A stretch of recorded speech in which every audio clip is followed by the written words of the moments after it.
Today, we're going to unpack one of history's most unbelievable corporate takeovers. Seriously, it's the story of how simple commerce spiraled into a full-blown conquest and how a single company ended up building an entire empire. I mean, that's the central question, right?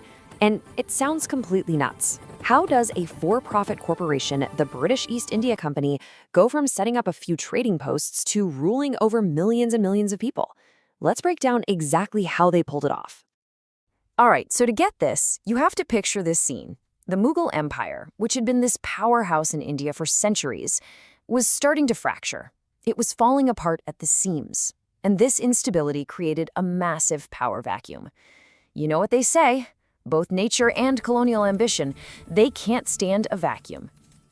Okay, so here's our roadmap for today. We're going to see how a European rivalry spilled over into India. Then we'll watch the British take on their biggest Indian rival. After that, we'll dig into a whole century of simmering anger, which leads to a massive rebellion, and then finally, the end of the company itself. So we're starting out in the Carnatic region in southern India. Now, at first glance, this looked like a bunch of local squabbles. But really, it was Europe's war being fought on Indian soil between two heavyweights, Britain and France. And what's so fascinating here is the clash of styles, really a clash of personalities. For the French, you had Dupleix, this master of diplomacy, always making deals with local rulers. Then on the British side, you had Robert Clive, a ruthless military guy who was all about direct action. This wasn't just a battle of armies, it was a battle of two completely different strategies. And you can see how things happening way over in Europe had these huge ripple effects in India. A war in Austria kicks off the first fight. Then the 7 Years' War, which was basically a world war, it fuels the third one. That final British victory at Wandiwash, that was the knockout blow.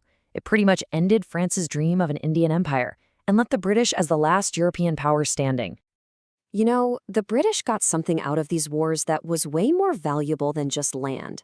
They created a repeatable playbook for conquest. The formula was genius in a ruthless kind of way. You find some local rulers who are fighting, pick a side, put your puppet on the throne, and then use your small, disciplined army to crush their much bigger rivals. This playbook, this became their blueprint for taking over everything. So, with the French out of the way, the British took their brand new playbook and aimed it at the biggest player left on the field, the mighty Maratha Empire. This was going to be the ultimate test of their whole strategy. Now, the Marathas weren't just one solid kingdom. They were more like a confederacy of 5 really powerful families, and each one had its own agenda. And right there, that was their fatal flaw. They were always fighting amongst themselves. This constant infighting created the perfect cracks for the British to wedge themselves into and just tear the whole thing apart. And taking down the Marathas wasn't a quick thing. It was this slow, methodical dismantling that took over 40 years and 3 separate wars. The first war was a real wake-up call for the British. It ended in a draw, but they came back smarter and way more aggressive in the second war, and that's when they really broke the back of the Confederacy. The third war was just the final nail in the coffin. And after each war, you get these treaties. But let's be clear, these were not agreements between equals. They were basically documents of surrender. Just look at the Treaty of Bassein. The head of the whole Confederacy literally signs away his independence. The others are forced to give up huge, valuable chunks of their land. Piece by piece, the Maratha Empire was just signed away on paper. But winning on the battlefield is really only half the story. For the next 100 years, the East India Company wasn't just a conqueror, it was a ruler. And its policies created this deep, deep well of resentment that was just about to boil over. And people felt this pressure everywhere. Politically, the ruling class was getting wiped out by aggressive land grabs.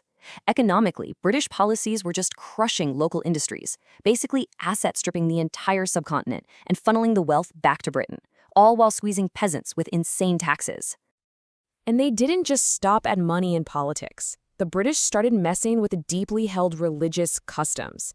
Now, some of these reforms might sound good to us today, but back then, they were seen as a total attack on Indian tradition. And when Christian missionaries started showing up, it sparked real fear that the British were trying to destroy their very religions. And here's the crucial part. This anger was building up inside the company's most powerful tool, its own army. The Indian soldiers, the sepoys, were getting hit with new rules that violated their religious beliefs, their pay was cut, their perks were taken away. they felt completely disrespected. The army had become a powder keg, just waiting for a spark.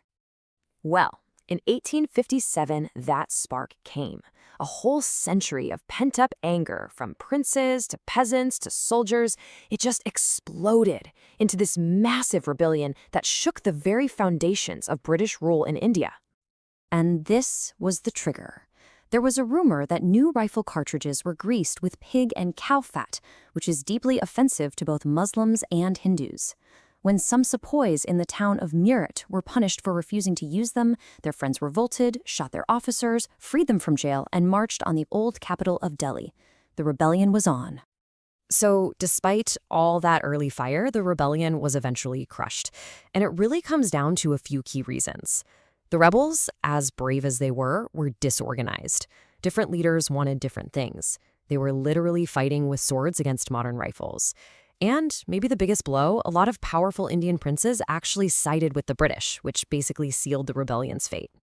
This quote here really gets to the heart of what this rebellion was. In a way, it was a very old-fashioned revolt, an attempt to turn back the clock and restore the old kings and princes. But at the same time, you can see these first glimmers of a modern, unified Indian identity, a nation fighting against a foreign power. It was both an ending and a new beginning. So the rebellion failed, but it changed everything. Back in London, the British government was horrified that a private company had caused a crisis this massive.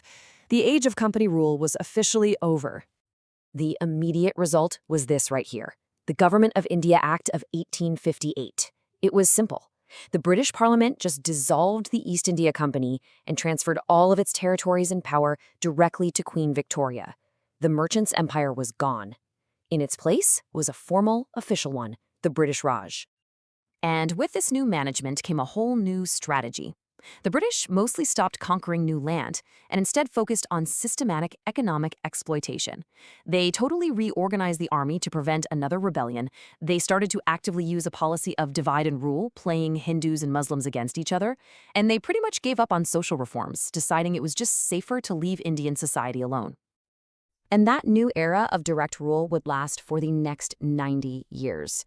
The rebellion was this massive turning point, kicking off the high point of the British Empire in India, a period of total control that would last all the way until 1947. So the traders were replaced by the crown, and the trading posts were replaced by a palace. The company was gone, but the empire was stronger than ever. The rebellion had failed to kick the British out, but it completely transformed how they ruled. And that set the stage for a totally new